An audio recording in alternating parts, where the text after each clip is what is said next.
Hello friends, welcome to Banu's அரசு அடிசல். வாங்க இன்றைக்கி நாட்டுக்கோழி குழம்பு எப்படி பண்ணுறதுன்னு பார்க்கலாம். ஜஸ்ட் ஒன் பாட்டில் குக்கரில் நம்ம எப்படி பண்ணுறதுன்னு பார்க்கலாம்.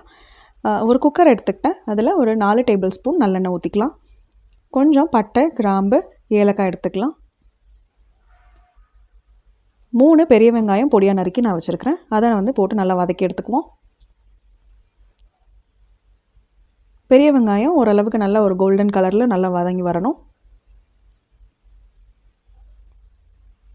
இது நல்லா வதங்கி வரப்போ நம்ம ஒரு துண்டு இஞ்சி, ஒரு சின்ன கட்டி பூண்டு அந்த அளவுக்கு மட்டும் எடுத்துகிட்டு அதை அரைச்சிட்டு அந்த பூண்டு இஞ்சி பூண்டு பேஸ்ட்டை நம்ம இதோட சேர்த்து பச்சை வாசனை போகிற வரைக்கும் அடிப்பிடிக்காமல் நல்லா கிளறி கொடுத்துக்கலாம்.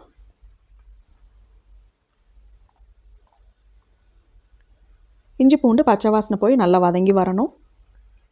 அடிப்பிடிச்சிருச்சுன்னா டேஸ்ட் மாறிடும். அதனால் நம்ம அப்பப்போ கிளறி கொடுக்கறது நல்லது. 3 தக்காளி பழம் பொடியாக நறுக்கி வச்சுருக்கிறேன். இஞ்சி பூண்டு நல்லா பச்சை வாசனை போனதுக்கப்புறம் தக்காளி பழத்தை போட்டு கொஞ்சமாக அதில் உப்பு சேர்த்து நம்ம நல்லா வதக்கி எடுத்துக்கலாம். நல்லா ஜூஸியாக வதக்கி எடுத்துக்குவோம். பாருங்கள், இந்த அளவுக்கு நல்லா வதங்கி இருக்குது. இப்போது நம்ம வாஷ் பண்ணி வச்சுருக்கிற நாட்டுக்கோழியை இதில் சேர்த்துக்கலாம். நான் ஒரு 3/4 கிலோ அளவுக்கு கறி எடுத்துருக்கிறேன்.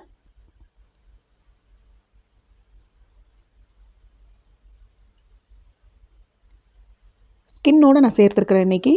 நீங்கள் உங்களுக்கு ஸ்கின் இல்லாமலும் சேர்த்துக்கலாம். ஸோ இதை நல்லா கிளறி கொடுத்துக்குவோம்.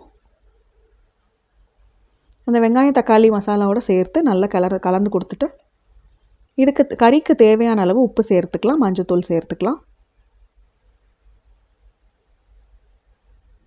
ஒரு 1/4 டீஸ்பூன் அளவுக்கு மஞ்சத்தூள், 1/2 டேபிள் ஸ்பூன் அளவுக்கு உப்பு சேர்த்துருக்கிறேன்.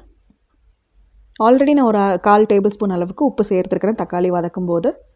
ஸோ நம்ம எந்த அளவுக்கு தேவையோ அந்த அளவுக்கு மட்டும் சேர்த்தா போதும்.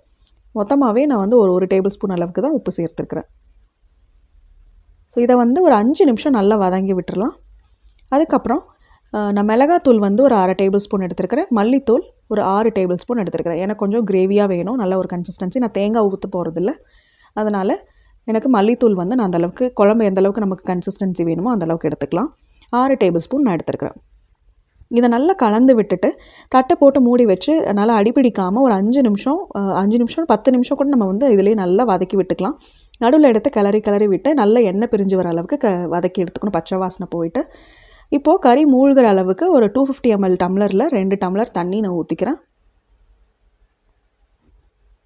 எனக்கு இது டின்னருக்கு மட்டும் போதும் அப்படின்றனால நான் இந்த மாதிரி தண்ணி அளவாக ஊற்றி ஒரு வேலைக்கு மட்டும் செஞ்சுக்கிறேன். இதை ஒரு 3-4 விசில் விட்டு எடுத்தோம் அப்படின்னா அருமையான குழம்பு ரெடி ஆகிடும் நம்மளுக்கு. பாருங்கள் எவ்வளோ நல்லா எண்ணெய் பிரிஞ்சு வந்திருக்கு. செஞ்சு பார்த்துட்டு சொல்லுங்கள்.